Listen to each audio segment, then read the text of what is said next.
ओम श्री गुरुवे नमः। यस्य स्मरणमात्रेण ज्ञानमुत्पद्यते स्वयं, य एव सर्वसम्प्राप्ति तस्मै श्री गुरुवे नमः। ओम शांति शांति शांति। प्रणाम भगवान। श्री आलू वाले बाबा जी का दिव्य ग्रंथ महावाक्य अध्याय चल रहा है भगवान जीवन मुक्ति, और पेज नंबर 199 से। तो हमारा जो था दृष्टांत चल रहा था, जो एक राजा जी हैं, उदयपुर के राजा महाराणा राज सिंह। तो उनके यहाँ पे जो हैं कुछ नट जो हैं तमाशा करने आते हैं। तो तमाशा करते करते बीच में जो है भगवान रस्सी की एक लट जो है टूट जाती है। तो अब जो नट होता है वो एक जो है छोटे जिम्मेदार होते हैं जिनका नाम होता है चंदन सोडा।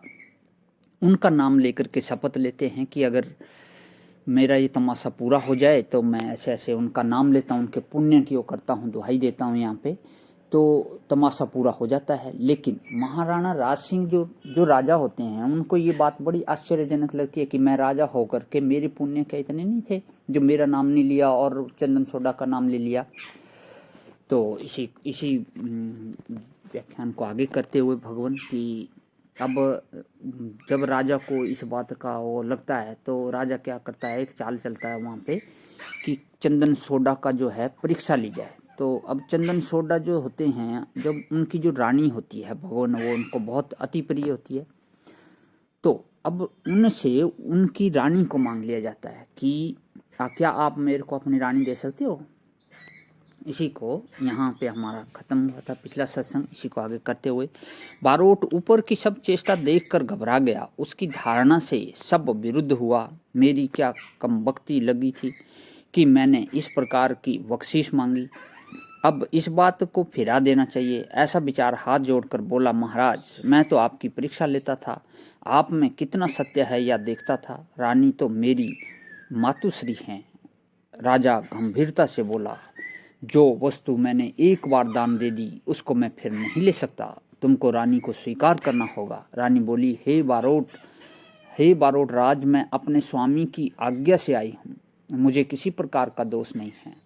मुझको मांग लेने के बाद विचित्र प्रकार के कसम खाकर मेरी जिंदगी को मत बिगाड़ो।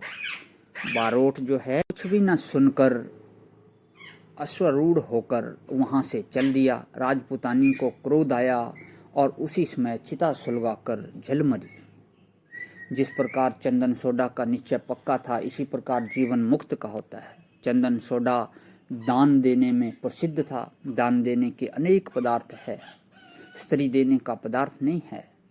भटियानी जी सोडा को अत्यंत प्यारी थी, ऐसे ही सोडा को रानी पूर्ण भाव से चाहती थी। जिस प्रकार राजा का सत्य वचन और अत्यंत प्यारी रानी को एक वचन में दे देने का भाव अपूर्व है, उसी प्रकार पति की अप्रिय आज्ञा को प्रियपन से ग्रहण करना भटियानी जी का अपूर्व भाव है।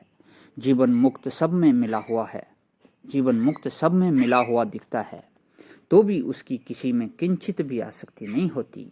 क्षण भर में सबको हटा देता है और आप अपने निश्चय में टिका रहता है। जीवन मुक्त का निश्चय ही जीवन मुक्ति है। यदि निश्चय नहीं तो कुछ नहीं। आत्म निश्चय में पूर्णता से टिके रहकर बाहर कैसा भी आचरण हो, आचरण के साथ संबंध न होने से जीव मुक्त को किस प्रकार का दोष नहीं होता, किसी प्रकार का दोष नहीं होता। उसके शरीर से यदि किसी का महाहत्या भी हो जाए तो ज्ञानी हत्या का भागी नहीं होता। प्रथम तो ऐसा होना ही संभव नहीं है कि ज्ञानी किसी की हत्या करे, फिर भी यदि हो जाए तो दूसरे के प्रारब्ध का भोग है, उसका कार्य नहीं है।